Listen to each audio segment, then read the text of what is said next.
Boa noite a todos, sejam bem-vindos aí à nossa reunião semanal. Hoje temos o prazer de receber o professor Gilberto Friedman. Tá? Sabe que quando a gente é amigo de muito tempo, a gente nem pede para o cara dizer como ele quer ser apresentado. A gente apresenta pelo que a gente já conhece da história do cidadão. Até para contextualizar um pouco vocês, eu diria que a medicina intensiva brasileira, no final dos anos 70, tinha uma influência norte-americana muito grande.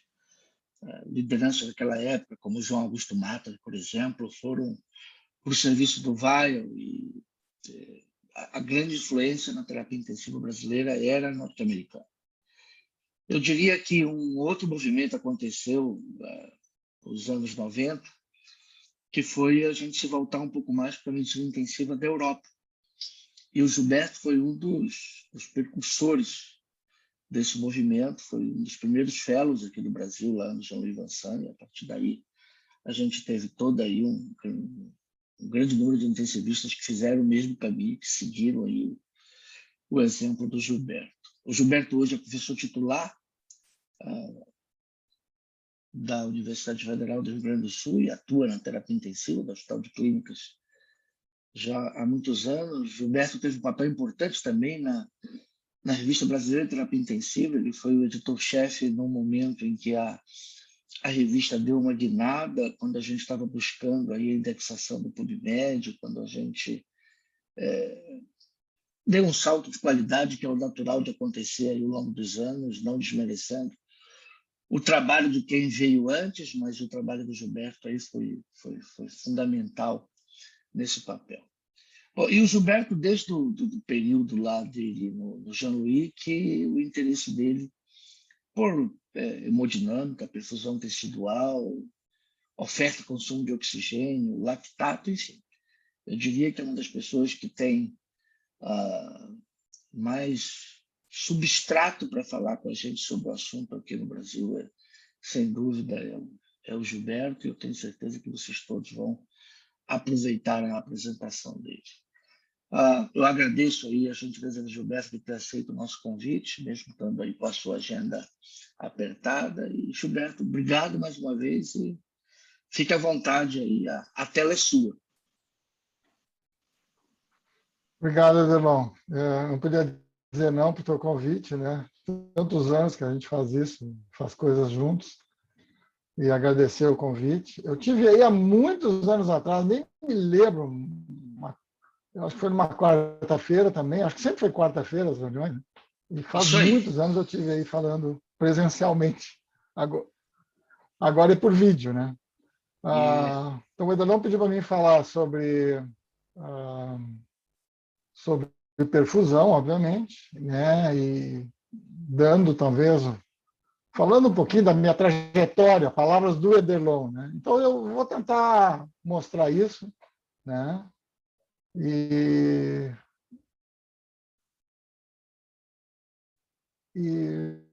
com algumas publicações, obviamente, né? Eu vou aqui compartilhar a tela. Imagino que esteja bem. Ainda não abriu. Só falta ampliar ela, Gilberto. Pois é. Falta maximizar. Já meti aqui e agora cliquei de novo e deu.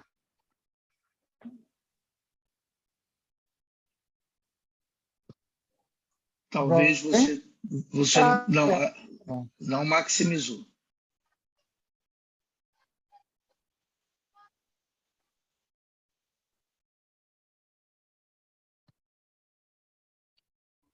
Perfeito. Agora ok. Deu para ti? Deu, agora ok. Apareceu? Ok. Apareceu. Vamos ver se não vai ter um delay grande. Esperamos que não, né? Bom, o tema, como disse o Adelon, está no meu coração, né? Que é perfusão tecidual, 50 minutos. Espero que sobe um pouco de espaço para a gente bater um papo, né? Não tem nenhum conflito de interesse. Tá? Bom, o objetivo essencial, quando a gente maneja o choque, é restaurar a perfusão tecidual. A perfusão é a passagem, no caso, para nós, de sangue oxigenado pelos tecidos. A gente pouco avalia a perfusão propriamente dita, que é um fenômeno que está acontecendo lá nos tecidos, na microcirculação. A gente avalia bem o transporte de oxigênio, que, simplificando, o que é transporte? É fluxo, é hemoglobina e hemoglobina saturada de oxigênio. Tem que ser distribuído, passar na microcirculação e passar nos tecidos. A gente avalia muita coisa que é antes, fenômenos que acontecem antes e fenômenos que acontecem depois. Bom, mas nós estamos à beira-leito, nós somos clínicos, médicos, né? E a gente tem que trabalhar com coisas clínicas. Então, não vamos desprezar a clínica. Vocês, todo dia, toda hora, estão vendo a pressão arterial, estão olhando a frequência cardíaca, estão olhando se o paciente está quentinho, né? Se ele está urinando, se ele está pensando legal, se o sensório está bem. Então, não é para desprezar a clínica. Mas a clínica tem limitações. E na terapia intensiva, nós temos que lançar mão de outros parâmetros e integrar esses parâmetros, que vai ser, digamos, a parte final da minha apresentação. Tá? Então, lactatos, saturação venosa, PCO2-GAP, tivemos tonometria gástrica no passado e microcirculação, que, infelizmente, à beira do leito, isso ainda é experimental. Muito bem. Fisiologicamente, como definimos hipoperfusão? Né? É um desequilíbrio entre a oferta de oxigênio. Então, quando essa oferta diminui,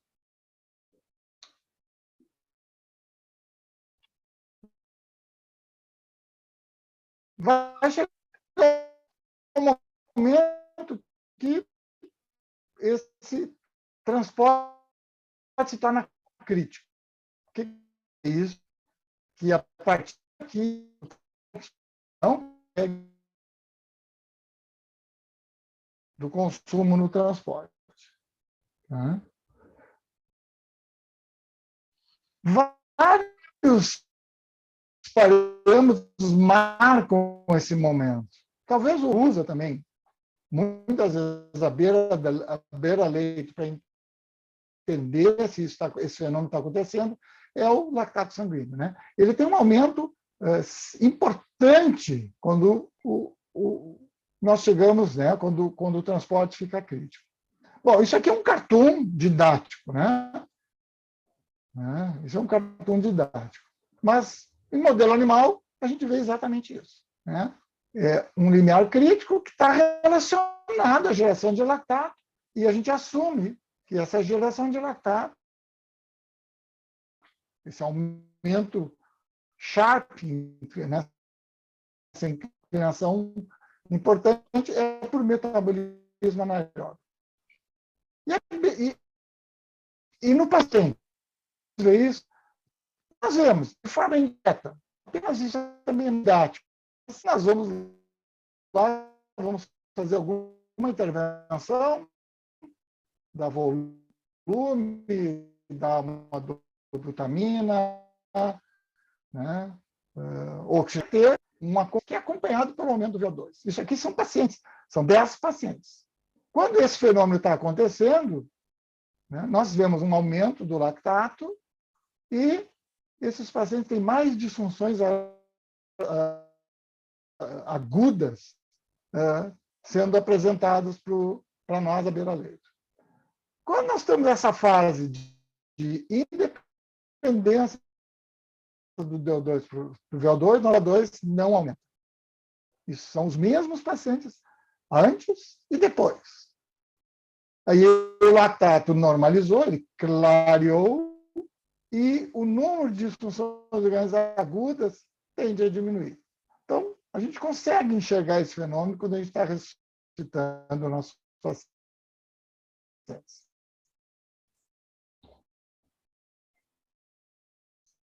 Bom, mas vamos para a clínica. Gilberto. Eu disse que a gente não pode desprezar a clínica, mas tem limitação. Gilberto. Oi. Gilberto, está me escutando? Oi. Gilberto, teu áudio está travando muito. Não sei se é a tua conexão da internet, se você tem alguma alternativa, algum plano B de internet, ou você só tem um ponto e está atrapalhando um pouquinho, está picotando muito a tua fala.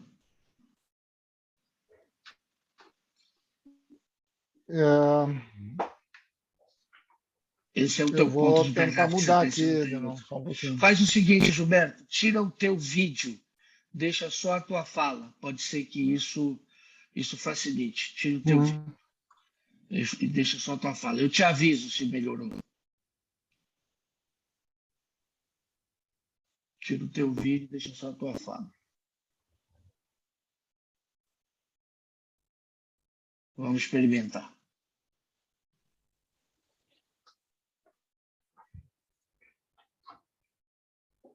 Bom,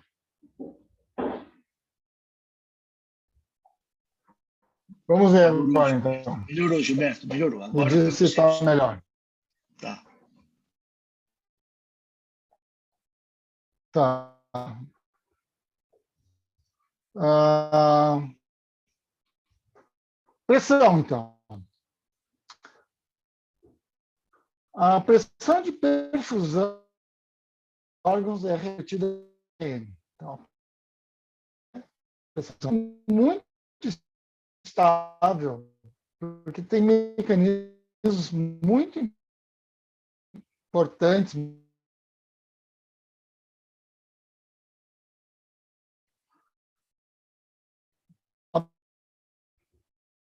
Só que cai a perfusão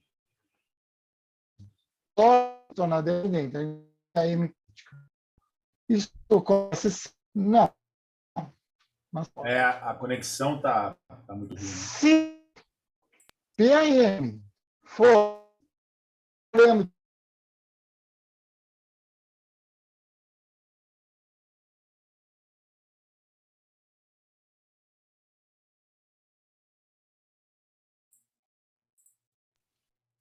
Vamos ver se a volta da conexão dele Vamos melhora. esperar. A conexão tá muito ruim.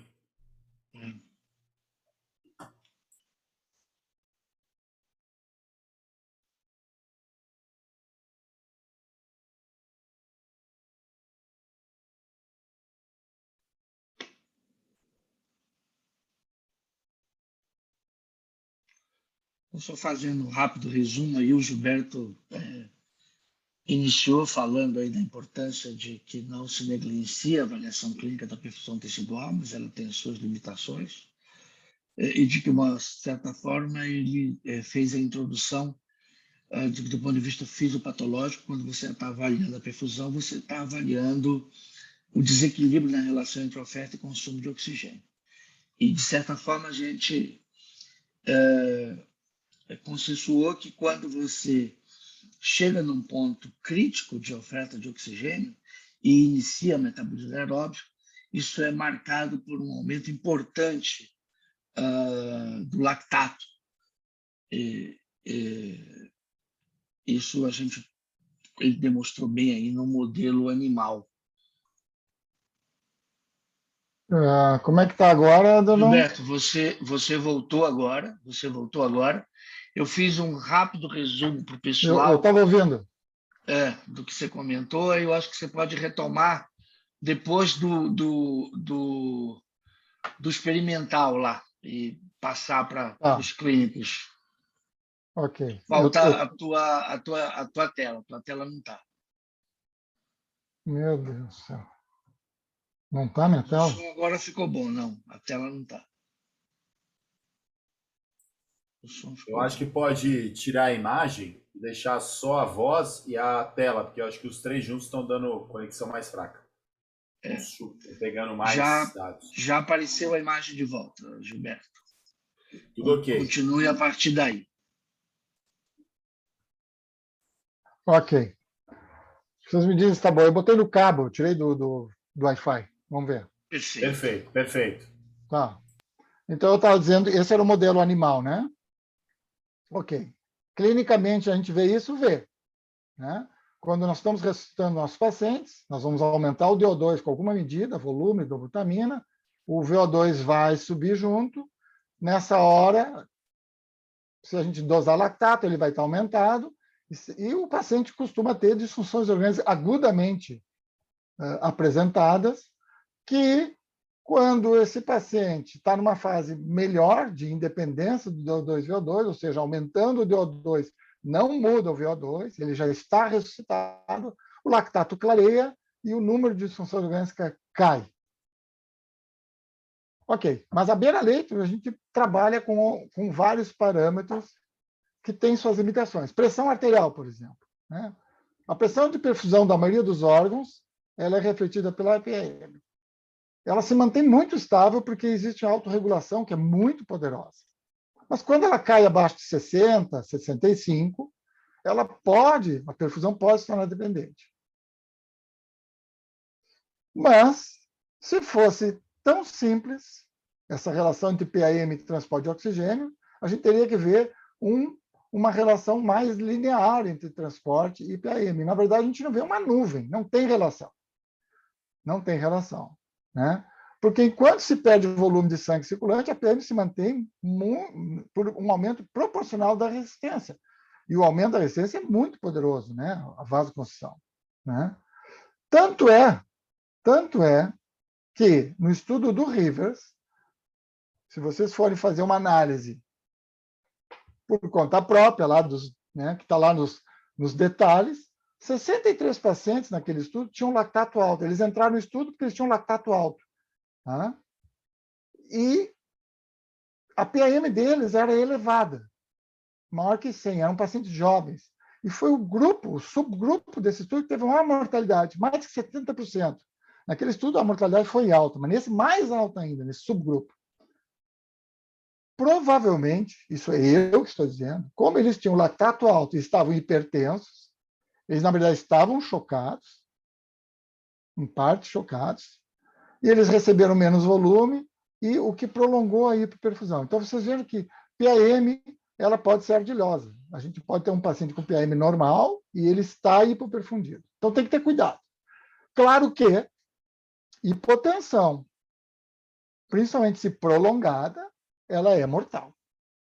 Né? Ela é mortal. Tá? Esse estudo do Varpula é um clássico, né? Mostrando que quanto maior o tempo abaixo de 60, maior é a mortalidade, né, dos pacientes. Né? Então, não é para deixar os nossos pacientes hipotensos assim fácil, vamos botar assim. Né? Voltando, então, para níveis de pressão, não estou falando de hipotensão, níveis de pressão. Esse estudo é um estudo francês que tentou trabalhar com essa ideia. Se eu aumento a pressão, quem sabe eu aumento a perfusão, melhoro o prognóstico dos pacientes. E não se encontrou isso. Né? Em estudos fisiológicos, trabalhando com 3 níveis de pressão, 65, 75, 85, também não se encontra grandes aumentos em parâmetros de perfusão. Né?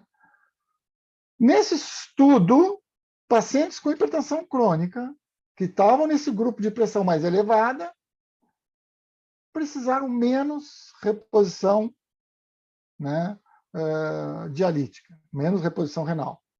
Né? E nos estudos fisiológicos, a questão renal aparece de forma tênue, nem sempre consistente. Então, talvez tenha alguma coisa aqui para pacientes que estão setados por uma pressão maior, e isso, à beira-leito, muita gente faz, não sei se no serviço de vocês fazem, a gente joga um pouquinho a pressão para cima. Nenhum estudo mostra que deixar a pressão um pouco mais elevada, vou dar um número, 75, né, de PAM, faça mal. Não pode ser muito agressivo, a gente não pode ser muito agressivo para aumentar a pressão.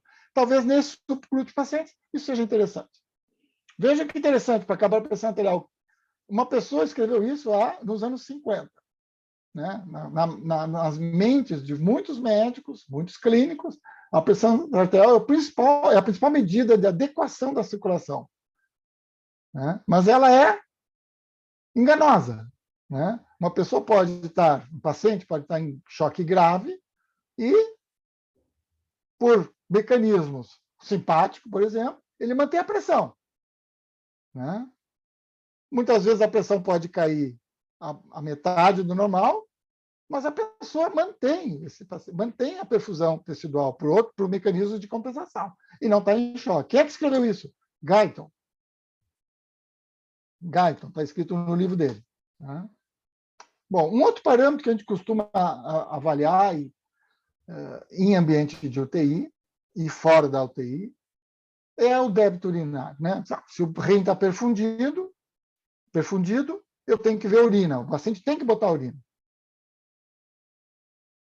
A redução do débito urinário é um bom marcador de choque no início, mas não é um bom alvo de ressuscitação. Vocês vejam assim, um paciente que para de urinar, que chega agudamente enfermo e parou de urinar, esse é um bom marcador de choque.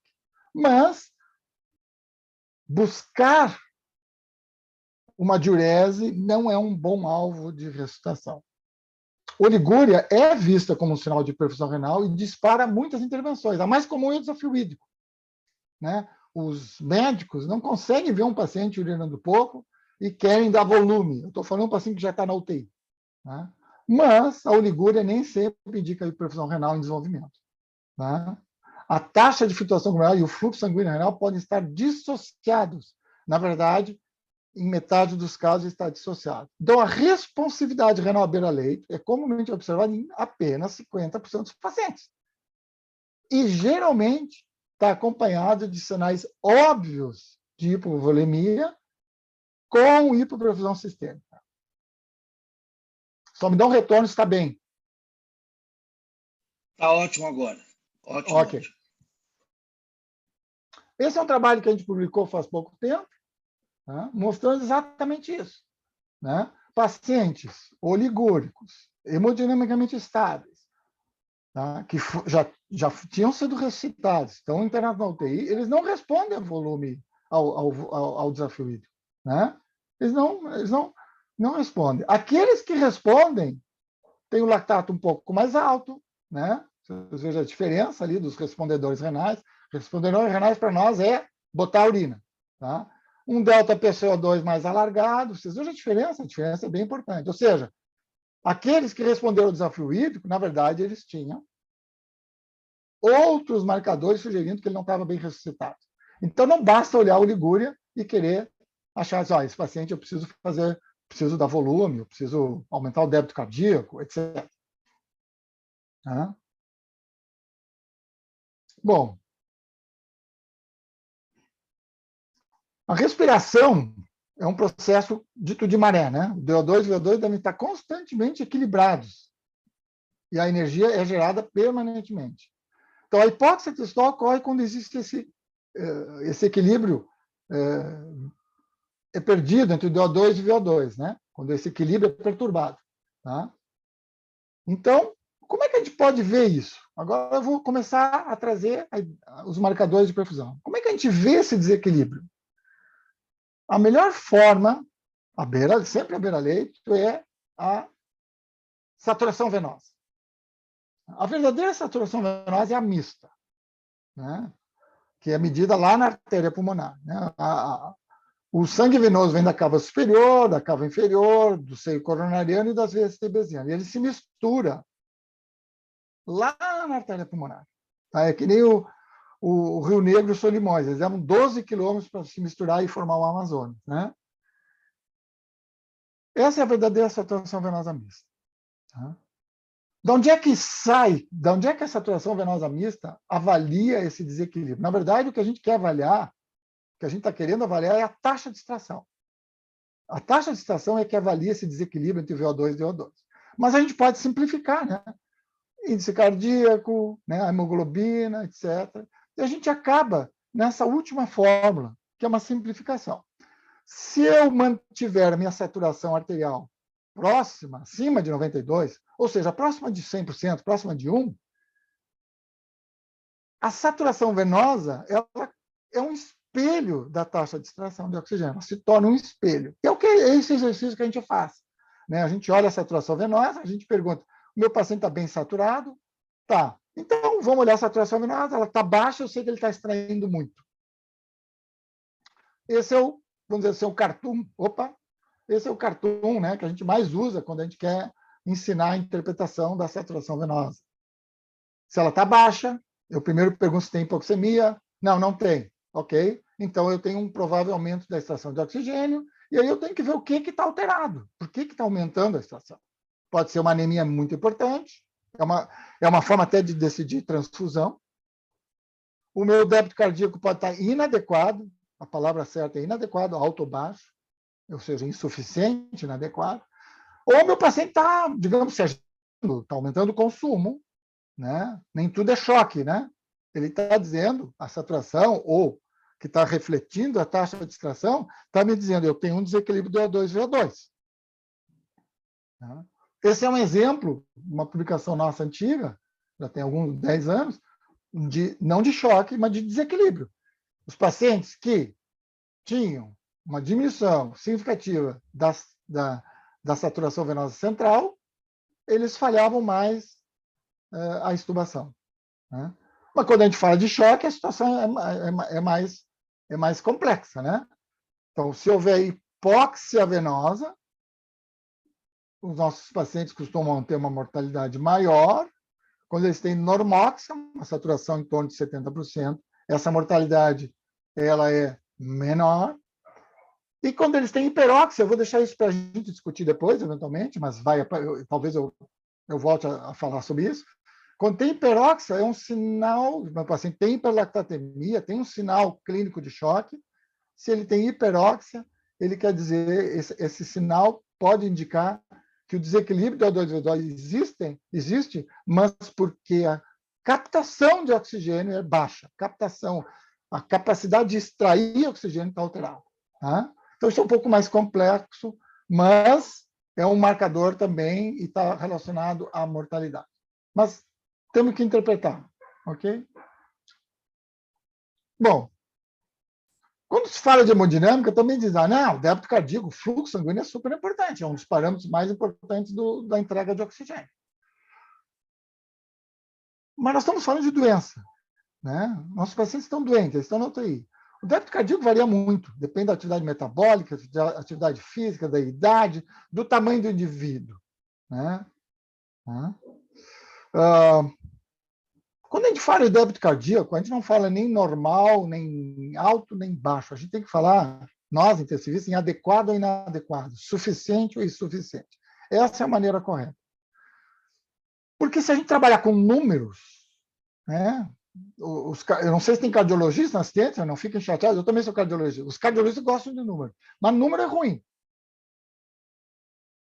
Esse é um exemplo, uma publicação também antiga, muito antiga, onde o débito cardíaco inicial de pacientes com choque séptico previamente ressuscitados, ele não é diferente. Ele é muito parecido. Ele não é um bom preditor de desfecho. Isso é na entrada da UTI. Não dá para recomendar um valor. Ele precisa ser interpretado. Ele precisa ter avaliação dos sinais de perfusão, voltando lá, o velho lactato, medir outras variáveis, saturação venosa, delta PCO2, que eu vou falar depois. Tanto esse é um estudo que a gente publicou em 2020, muito recente, para quem trabalha com choque cardiogênico e faz suporte ao débito cardíaco, por exemplo, com balão intraórtico, sabe que o balão intraórtico oferece um aumento do débito cardíaco muito pequeno. Muito pequeno. Mas o lactato, quando ele aumenta, nesses pacientes que recebem o balão intraórtico, se o lactato aumenta, é porque esse paciente não está com o débito cardíaco adequado. Os cardiologistas costumam olhar o número. Bom, o que a gente fez? A gente pegou pacientes que foram ressuscitados com Impella ou com ECMO. O Impella e o ECMO dão um débito cardíaco muito maior que o balão intraórtico. Mesmo assim, a gente continua vendo o fenômeno que pacientes, apesar de estarem com débito cardíaco mais elevado artificialmente por suporte hemodinâmico, aqueles que têm lactato alto, né, morrem mais, né, clareiam menos o lactato, os que sobrevivem têm lactato um pouco menor e clareiam o lactato. Sabe? Então, clearance, o pico de lactato, tudo isso nesses pacientes marcou um prognóstico, ou seja, marcou hipoperfusão. Apesar de eu estar usando um método que aumenta o débito cardíaco.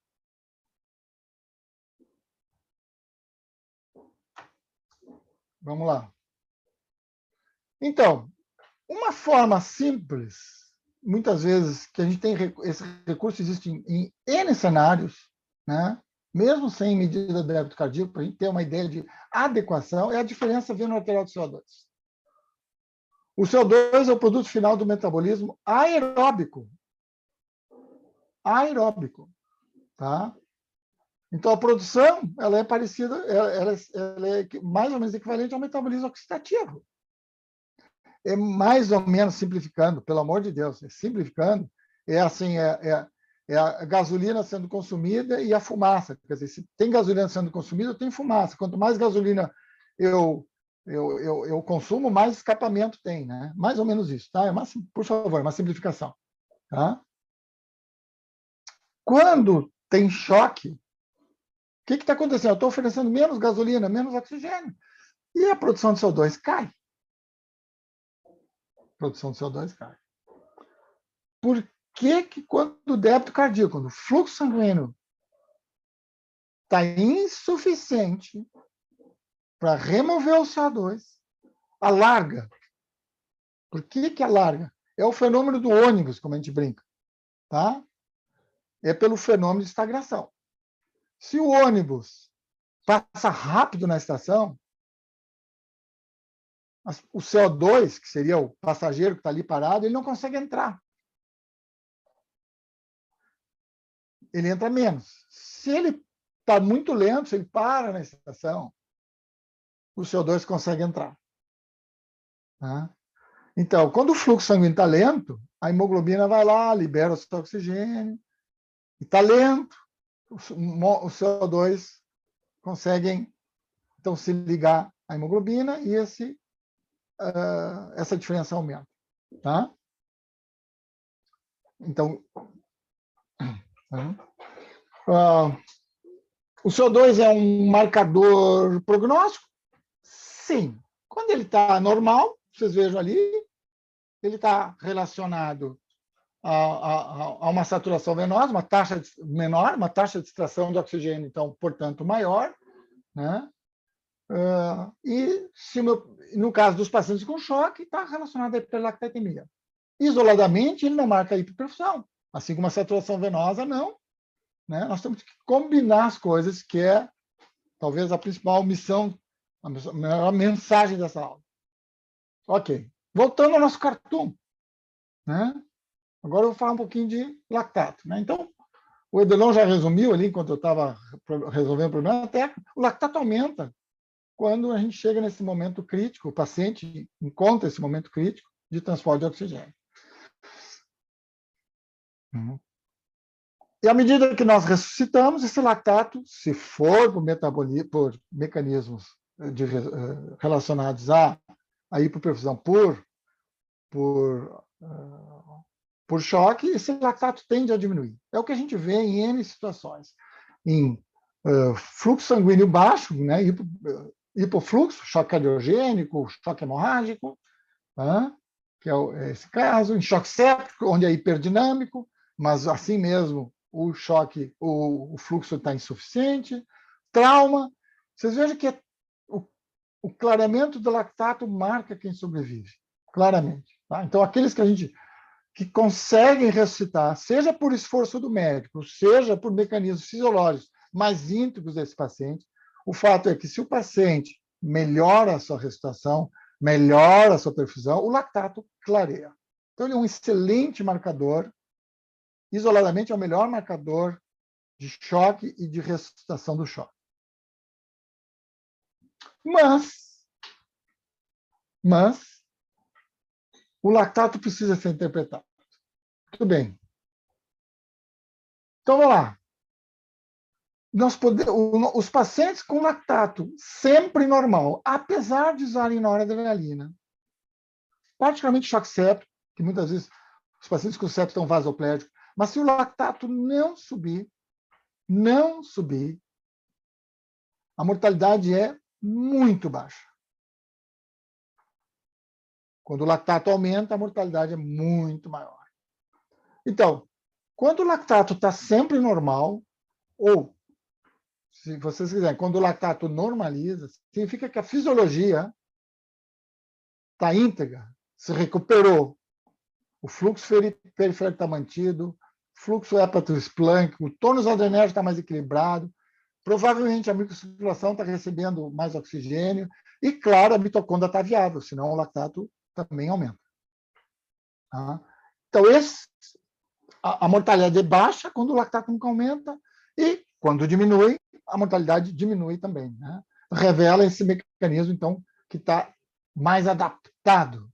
Apesar de que meu paciente, eventualmente, precisa de vasopressor. Está vasoplégico. Tá? É muito difícil um paciente estar em choque, muito difícil. É uma minoria da minoria, sem lactato aumentado. Mesmo que parâmetros clássicos hemodinâmicos estejam preservados. Esse é um exemplo.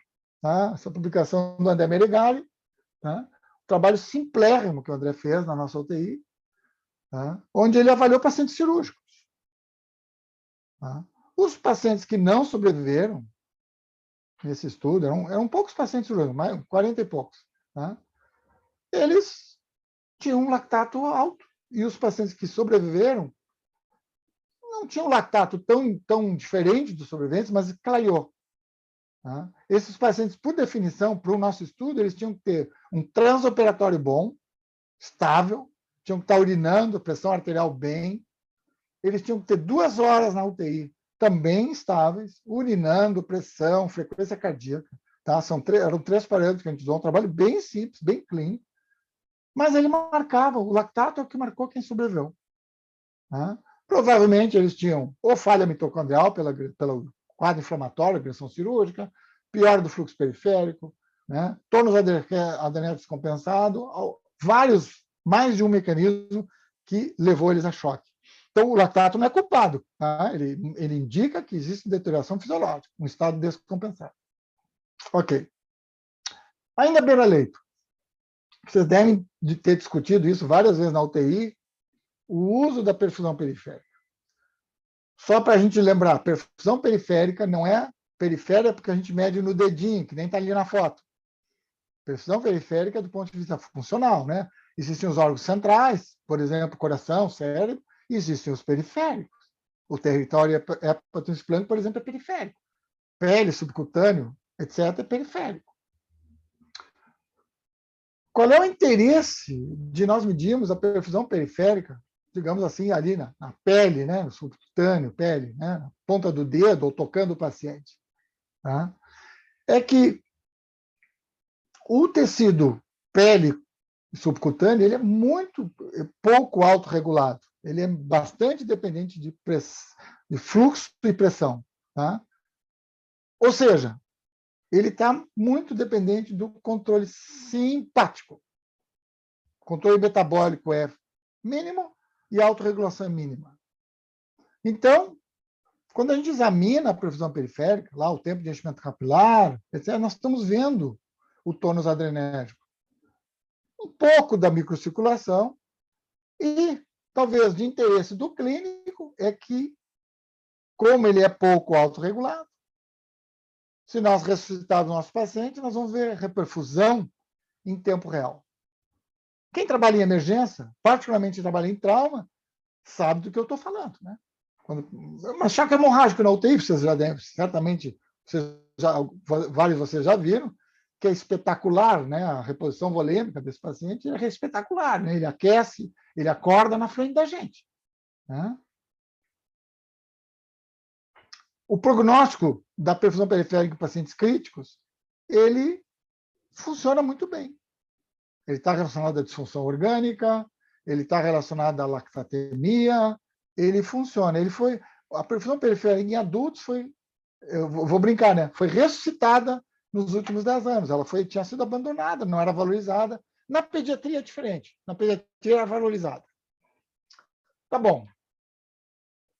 Bom, mas eu ainda não falei de forma clara da avaliação multimodal, né? Então, na verdade, a gente tem que pensar de forma integrada, né? Holisticamente. Né? Porque se a gente não pensar dessa forma, nós vamos voltar ao passado e fazer coisas erradas. Lá nos anos 90, né, final dos anos 80, o Edelon e eu sabemos, né, acompanhamos isso, pegamos já isso acabando praticamente, era a época dos valores supranormais. Né? Então, baseado em estudos de um investigador, cirurgião William Shoemaker, que sugeriu que os pacientes que sobreviviam a condições críticas, muitos dos pacientes dele eram cirúrgicos, eles tinham valores supernormais de índice cardíaco, de PVC, etc., tá? De transporte de oxigênio, de consumo de oxigênio. E ele aplicou isso, ele observou isso e aplicou assim, então eu vou forçar a barra, eu vou ressuscitar os pacientes para atingir esses valores pré-determinados. A partir daí, vários investigadores seguiram essa orientação e, basicamente, deram com os burros na água. Porque eles buscavam números, mas não avaliavam ressuscitação através de parâmetros de perfusão. O Gattinoni, por exemplo, fez esse estudo, onde ele dividiu em 3 grupos, um grupo controle, um grupo por índice cardíaco, um grupo por saturação venosa mista. Tá? E ele não obteve nenhuma diferença. Ele buscou números, ele buscou uma saturação de oxigênio maior que 70%, ele buscou um índice cardíaco, agora já nem me lembro, acho que 3,5%, tá? E não teve diferença. Por quê? Ele não buscou parâmetros de perfusão.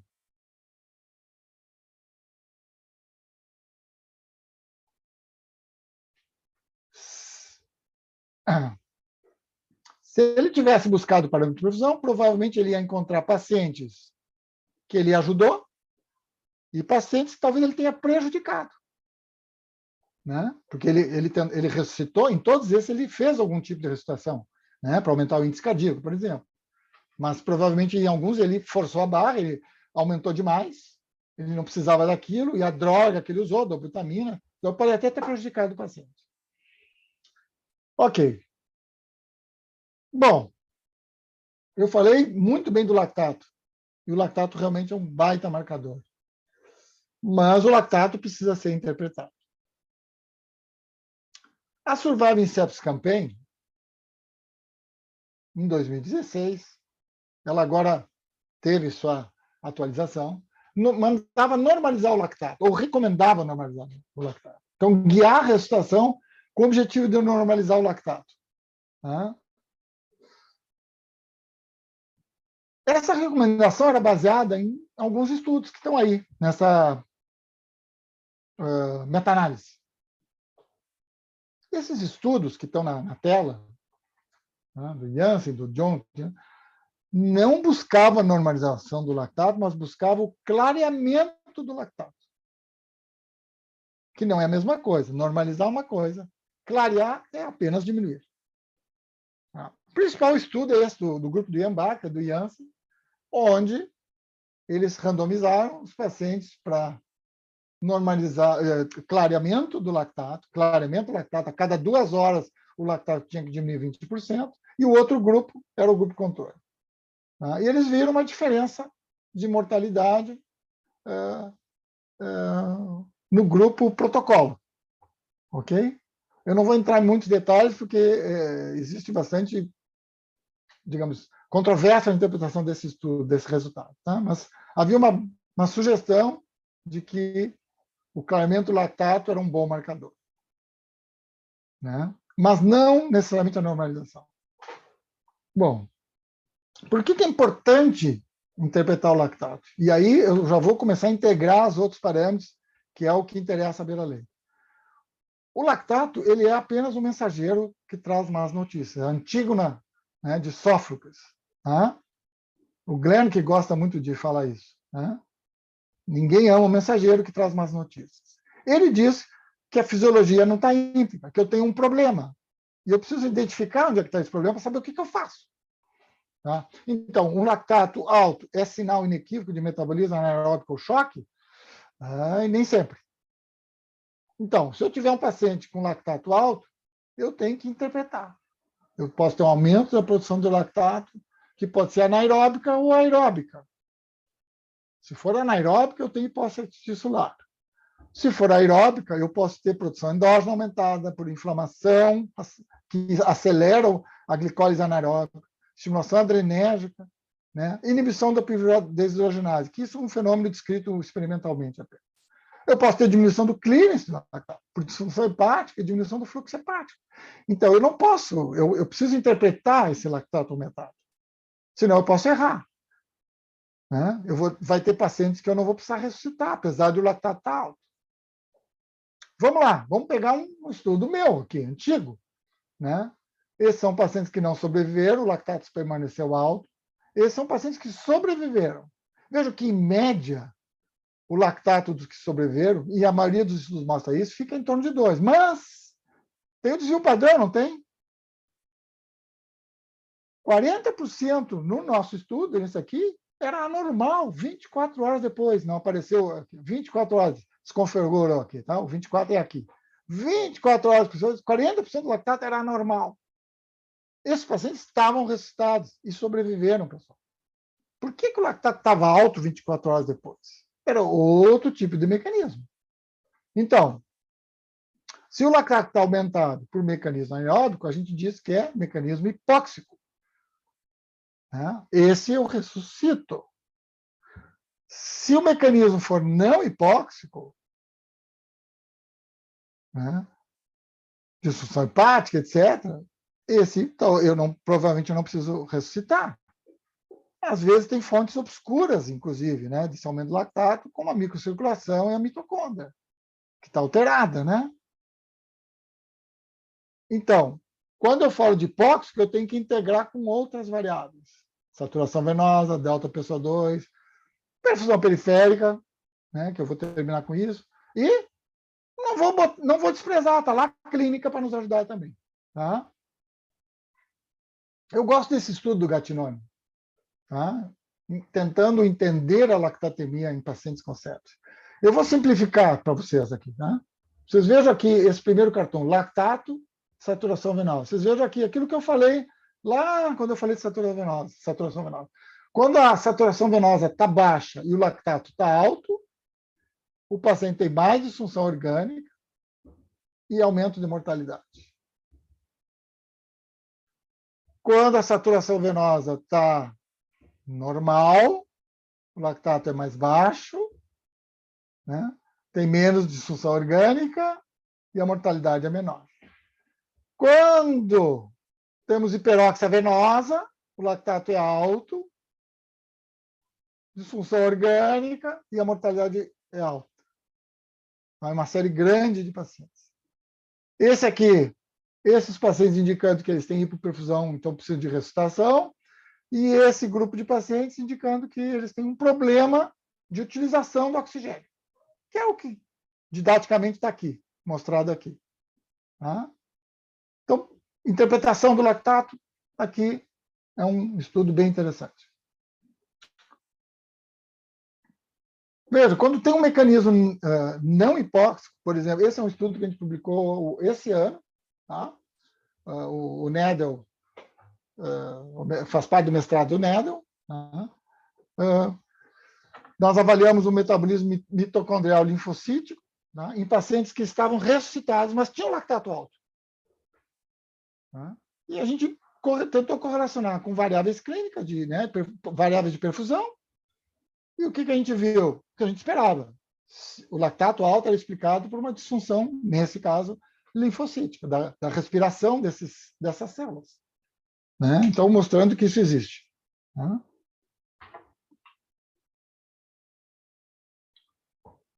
Bom, eu gosto muito desse estudo, Edelon. Né? Eu acho muito elegante, como todas as coisas do Benoît Vallée. Né? O que o Benoît Vallée fez nesse estudo? Durante anos, décadas, foi recomendado, né, na ressuscitação, no early go, né, buscar uma saturação venosa normal, 70%, que isso indicaria que houve um equilíbrio do DO2 e VO2 e, portanto, o paciente estaria ressuscitado. Você sabe que a maioria dos pacientes que internam na UTI tem saturações venosas normais, Maioria. Maioria. É raro vocês verem uma saturação venosa muito baixa no paciente que interna na UTI. O que ele fez? Ele pegou esses pacientes que estavam ressuscitados, internaram na UTI, e ele mediu vários parâmetros de perfusão junto com a saturação venosa. O que ele viu? O que ele viu? Metade dos pacientes, eram 50, tinham um delta-PCO2 alargado e hiperlactatemia acompanhando. Esses pacientes não estavam completamente ressuscitados. Eles tinham saturação venosa normal, mas não estavam completamente ressuscitados. Vejam, qual é a interpretação? Eram pacientes sépticos, provavelmente eles tinham um déficit de utilização do oxigênio, dificuldade para extrair oxigênio, a saturação venosa estava anormalmente normal, mas eles tinham um déficit de perfusão, um déficit de fluxo sanguíneo, débito cardíaco, e, portanto, estavam hiperlactatêmicos. É o mesmo que a gente vê nesse estudo que publicamos há quase 10 anos também. Vocês vejam que nesse estudo com choque séptico, são 120 pacientes sobreviventes de choque séptico. Sobreviventes. Aqui não tem pacientes que morreram. Saíram da UTI. Saíram do hospital. Vocês vejam que metade dos pacientes, apesar do lactato ter clareado, metade tinha lactato alto. Metade tinha lactato alto. Mas quando a gente olhava parâmetros sensíveis ao fluxo, como saturação venosa, delta-PCO2, o próprio enchimento capilar, a gente via que o percentual de normalização era muito maior. Muito maior. Indicando que nesses pacientes, eles foram adequadamente ressuscitados, que 24 horas depois o lactato estava ainda aumentado por outros mecanismos. Qual é a importância disso? Se eu quiser ressuscitar porque o lactato está alto e esse paciente já está ressuscitado, eu provavelmente vou fazer bobagem. Eu vou fazer mal. Isso foi o que nos norteou quando a gente desenhou o Andrômeda, o estudo de choque, em pacientes com choque séptico. A ressuscitação está lá escrita, por lactato, ela é atrativa, mas ela tem armadilhas. Quais são as principais armadilhas? As fontes não hipóxitas. Então, nós utilizamos a reanimação direcionada à perfusão periférica. Ela resposta em tempo real aos aumentos de fluxo. E, eventualmente, a nossa ideia é essa, é que nós podíamos tomar uma decisão mais oportuna de interromper a ressuscitação, evitando, então, a sobre-ressuscitação, particularmente com sobrecarga de fluidos. Tem um estudo anterior, um estudo, digamos assim, piloto, que foi feito só na Holanda, que realmente mostra exatamente isso, que o volume de fluidos era menor. O nosso estudo mostrou que a perfusão periférica tinha um prognóstico, a ressuscitação feita por perfusão periférica tinha um prognóstico até melhor do que para o lactato, parecido, pouco melhor. Tem uma outra análise bayesiana que mostra que ele é um pouco melhor. Na ressuscitação inicial, tá, pessoal? Ressuscitação inicial. Pacientes que estavam sendo ressuscitados no início de seu choque séptico. Menos disfunção orgânica, através da ressuscitação por perfusão periférica, e um achado muito interessante, a quantidade de volume que se deu foi menor. E 1/4 dos pacientes, no grupo perfusão periférica, nem chegaram a receber fluido adicional. Eles receberam aquele fluido, vamos dizer assim, tradicional, que é aquele paciente que chega na emergência ou chega na UTI do andar, que a gente dá aquele primeiro desafio hídrico recomendado em choque séptico, em sepsis, choque séptico, que é aquele, 20, 30 ml por quilo. Como a perfusão periférica estava normal, o tempo de enchimento capilar, no nosso estudo, eles não recebiam mais fluido. E eles não tiveram nenhum problema na evolução por causa disso. Ao contrário, até foi um pouquinho melhor, uma tendência a ser melhor. Esse estudo não é para abandonar o lactato, não é essa a mensagem. Tá? A mensagem desse estudo é que a gente tem que combinar coisas, tem que integrar. Tá? Então, esse é o último slide. parâmetros de perfusão individuais têm extensas limitações, tá? Para refletir adequadamente a perfusão. Para avaliar a perfusão, o estado da perfusão, com um único parâmetro, a gente pode se enganar. Então, uma abordagem multimodal, integrando macrohemodinâmica, metabólica, periférica e até a microcirculação, num futuro breve, a gente supera essas limitações e a gente pode chegar a melhor situação para o nosso paciente. Muito obrigado, pessoal. Gilberto, muito obrigado. Eu que agradeço aí pela excelente apresentação.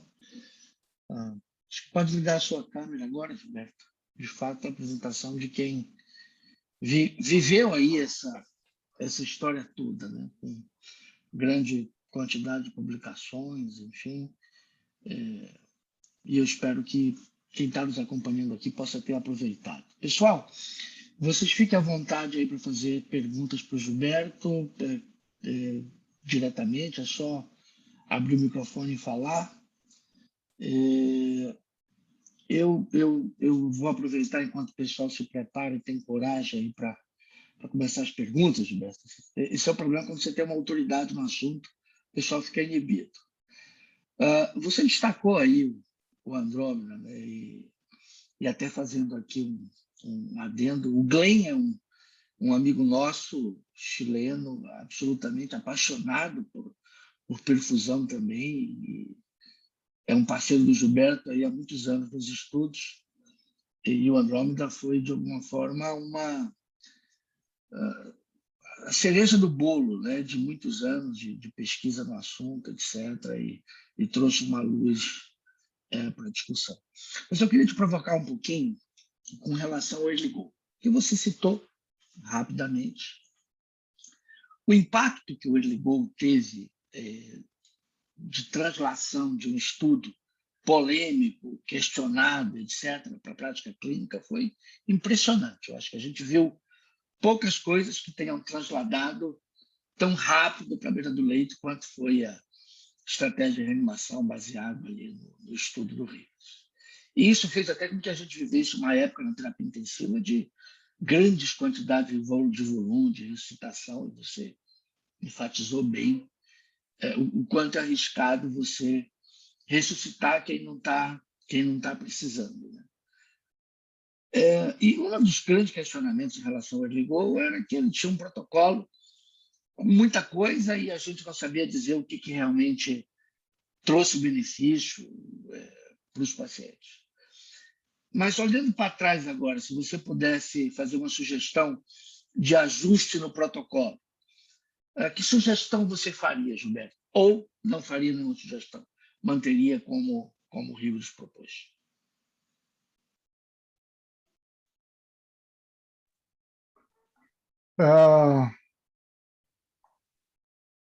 Eu gosto bem provocativa. Não, eu vou dizer assim, eu gosto do Rivers, eu acho que, assim, principalmente as pessoas jovens, pegaram muito essas críticas ao estudo, principalmente esses grandes estudos com o Early que, na verdade, foram diferentes dele, né? Porque ele pegou o paciente não ressuscitado. E os pacientes, e os estudos, o Process, o Arise, tudo pegaram com o paciente já ressuscitado. Tá? Mas acho que a gente não pode se alongar muito. O que eu faria no estudo do Rivers? Eu, por exemplo, usaria a perfusão periférica, sinceramente.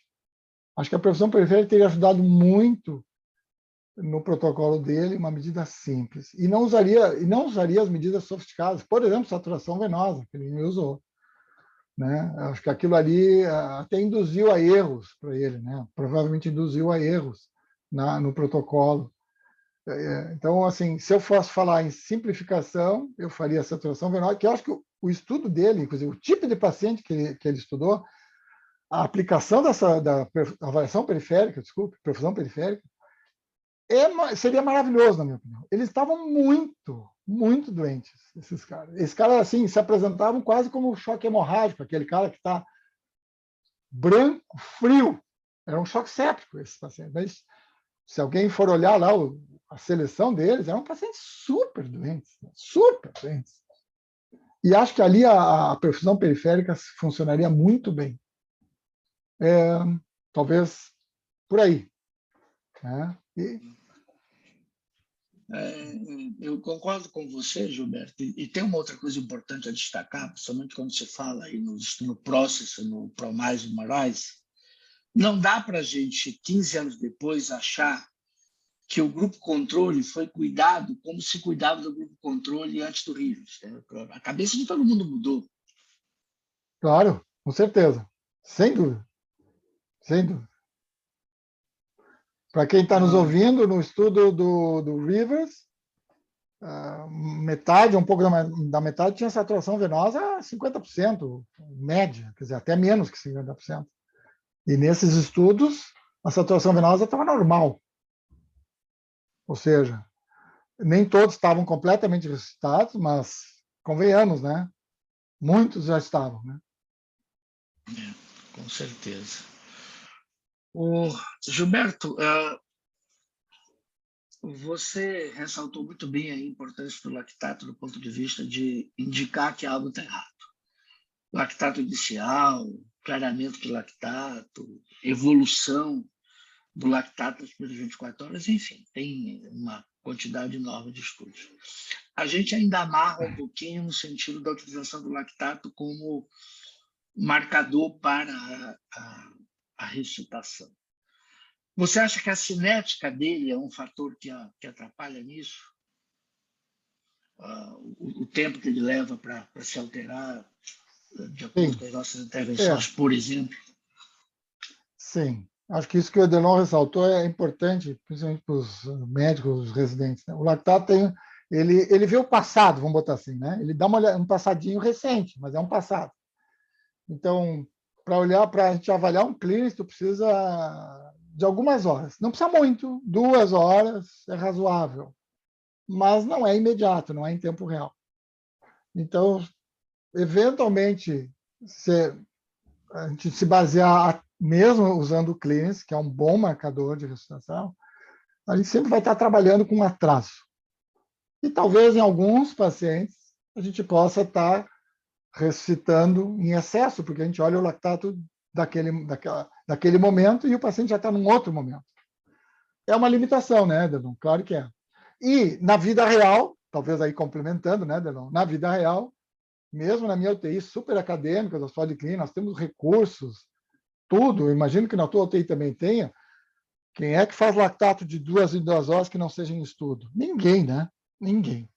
A gente faz de 4 em 4 né? E joga e olhe com lá. isso, né? E olha lá, exatamente. Então, o lactato tem essa limitação. Por isso que é mais importante ainda combinar outras coisas, né? E eu boto a clínica. Chame do que quiser a clínica. Perfusão periférica, o paciente está super acordado e falando com você, digamos que o paciente está estubadinho ali, bonitinho lá, tu está restando e eles, pô, doutor, estou me sentindo bem, estou melhorando. Sabe? Vale tudo, pessoal. Vale tudo, tá? Não é para desprezar o resto. Claro, as coisas mais limitadas a gente valoriza menos, mas não desvaloriza. O Gilberto tem uma pergunta aí da Lília acerca da perfusão periférica. Talvez para quem não conheça o Andrômeda, vale você dar uma rápida passadinha no protocolo de como foi utilizada a perfusão periférica como marcador de ressuscitação. Ok. Então, nós usamos o tempo de enchimento capilar, tá, pessoal? Tá? O tempo de enchimento capilar em vocês podem fazer na mão de vocês aí. Tá? Vocês vão apertar a polpa digital aí de 10 a 15 segundos, tá? E vocês vão ver que ela enche no máximo em 2 segundos. Máximo. Mesmo, talvez se estiverem lá em Boston, com menos 15, talvez deve um pouquinho mais de tempo. Mas se vocês estão bem de saúde, enche rápido.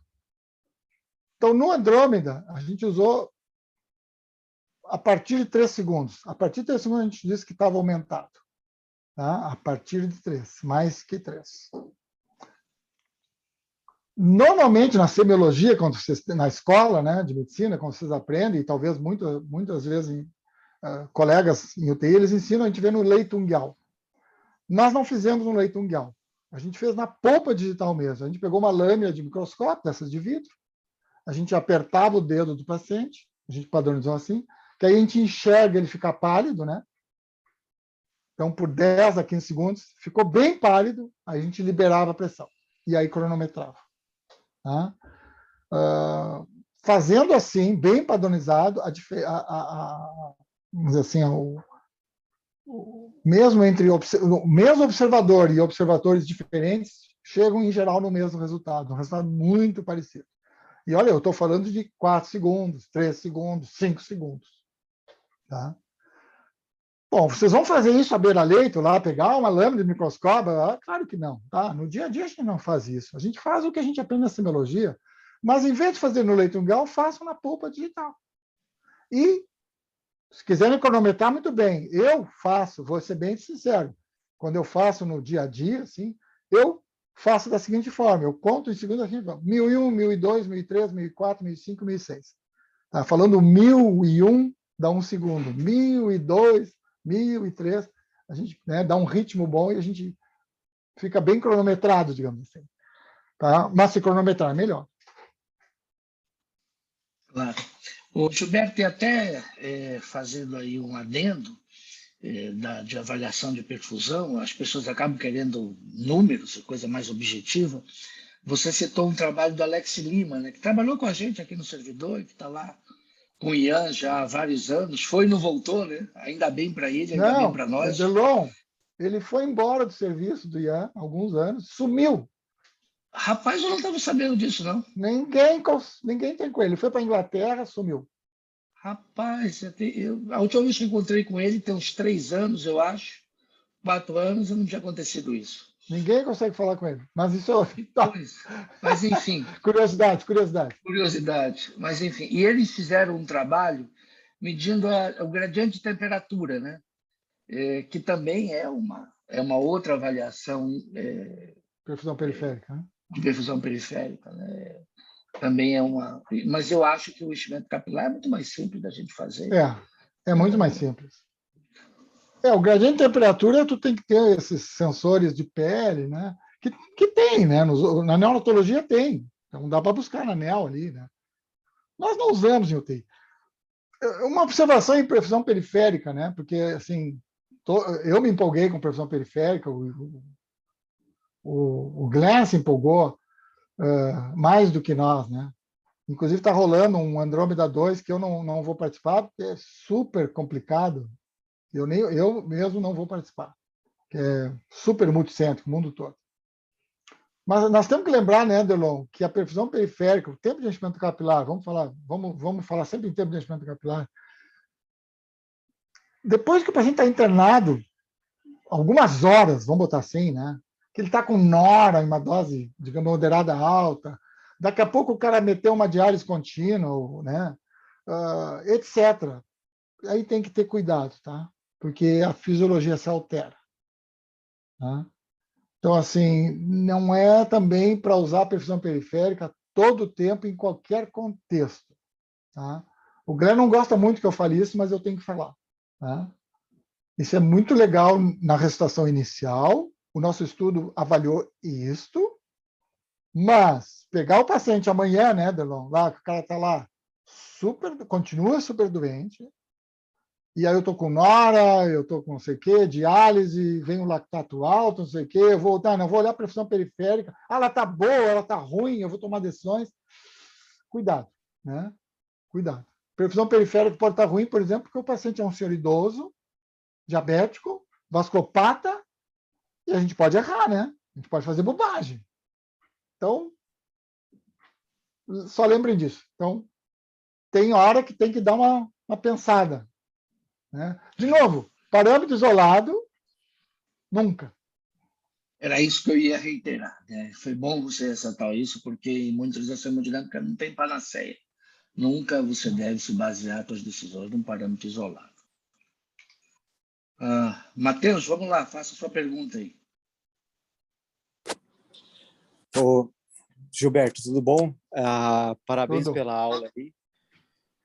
Fantástica, como sempre, muito esclarecedora. A gente tem bastante residentes aqui, na verdade, acompanhando a nossa reunião. E aí a minha questão é o seguinte, na verdade é mais para você falar. Vocês acabaram falando agora no finalzinho que eu ia falar, né, da questão do parâmetro isolado, né? Assim, tendo paciente grave dentro da UTI, né, geralmente o paciente está lá com o seu acesso central, a sua pressão invasiva, e só isso daí, mais a perfusão periférica dele, claro, já tem uma série de parâmetros que a gente pode tomar aí ao mesmo tempo para a gente ter a grande questão da perfusão tecidual desse paciente, né? Afinal de contas, a gente vai ter aí uma saturação venosa, um lactato, um gap de CO2 com 2 exames, mais a perfusão. E geralmente é o que eu costumo falar, né? A gente usa a questão de para onde estão apontando essas variáveis para a gente chegar na conclusão mais adequada para o tratamento desse paciente. Eu acho que uma questão para se explicar em relação a isso daí, né? Para a gente não usar nunca um parâmetro só, né? Era mais ou menos isso. Isso aí. Exatamente. Não tem nada para reparar. Você falou correto, é isso aí. E falando do estudo do Rivers, na verdade, eu tenho que lembrar também que foi ele pegava os pacientes na emergência também, né? Isso os pacientes, eles chegam na UTI ressuscitados, geralmente, é aquilo que vocês estavam falando também, mas é porque eu até costumo falar para os residentes também, a sepse, hoje em dia, principalmente, corroborando o que o Ederlon falou aí, dos pacientes serem ressuscitados de uma forma diferente depois do surviving sepsis. E são doenças que elas começam muito antes da UTI, na verdade, né? Elas vão começar no pronto-socorro, numa enfermaria, num choque no centro cirúrgico, não uma sepsis, mas um choque no centro cirúrgico. E os pacientes, hoje em dia, geralmente, eles chegam muito melhor ressuscitados para a gente, na verdade. Né? Isso aí. Principalmente a emergência melhorou muito, né? Muito, muito, muito. Dá bem, né? O pessoal perdeu o medo de dar aquele volume inicial, de fazer as coisas mais rápidas, né? Então, melhorou muito. O Gilberto, a Maria Cláudia falando. Outra coisa, desculpa, chefe. E outra coisa interessante... Tem no chat ali uma pergunta. Outra coisa que você chamou a atenção de uma coisa bem interessante foi da disfunção renal, na verdade, né? Da questão da diurese, exatamente, da oligúria e tudo mais. Acho que isso é uma coisa bem interessante para a gente pensar, na verdade, na ressuscitação. Obrigado, viu, Gilberto? Fantástico. Ok. Eu vou fazer um comentário em cima disso e depois eu respondo ali a Maria Cláudia, né? A oligúria, por que aquele trabalho a gente resolveu fazer? Tem na literatura trabalhos até melhores que esse, pelo amor de Deus, tá? Se vocês forem atrás do tema, mas eu quis fazer igual com o residente, eu fiz com o residente esse estudo. Tem colegas lá na UTI que não conseguiam ver o paciente urinando pouco. Qual é a intervenção? Eles faziam desafio hídrico sempre. É impressionante. O paciente estava bem, mas ele estava oligúrico. E metiam... Tá, até aí vai lá. Mas não olhar se a diurese aumentou, bom, aí, por favor, né? Bom, mas essa era a rotina, né? Os caras faziam desafio hídrico, porque ele estava urinando pouco, e aí? Ninguém ficava olhando se ele urinava mais. Quando eu digo urinar mais, significa nas horas imediatamente após o desafio hídrico.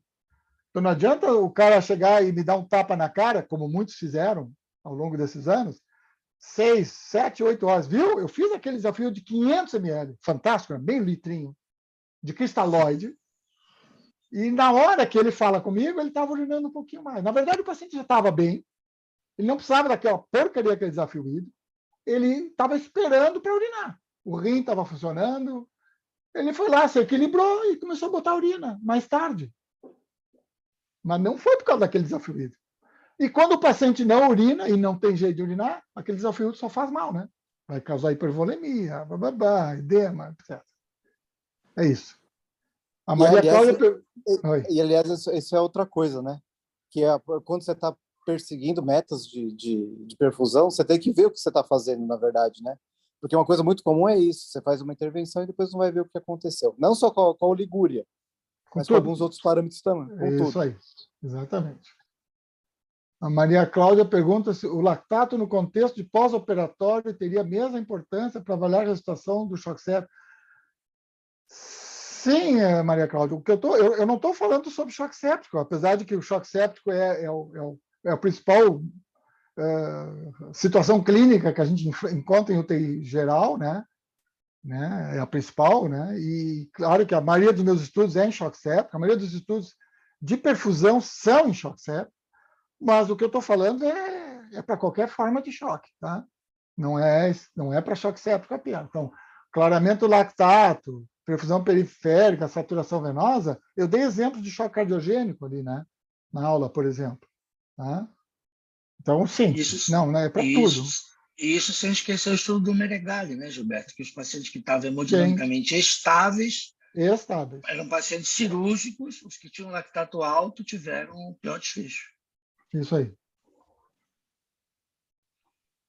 Turma, alguma pergunta, algum comentário adicional?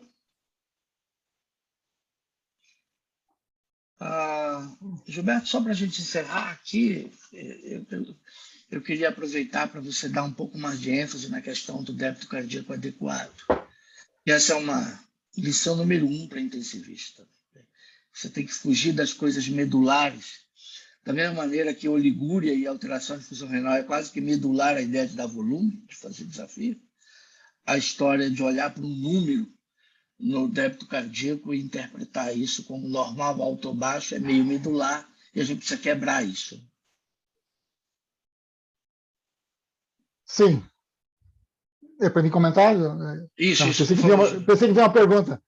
Eu acho que é importante. Vou dizer assim, para quem gosta de hemodinâmica, como o Edelon adora hemodinâmica, como eu, quando eu falo que número não interessa, não quero dizer que não é para medir o débito cardíaco, tá? Então, não é para confundir as coisas, tá? A gente mede o débito cardíaco. Mas, uma vez medido, a gente tem que saber se ele está adequado ou inadequado.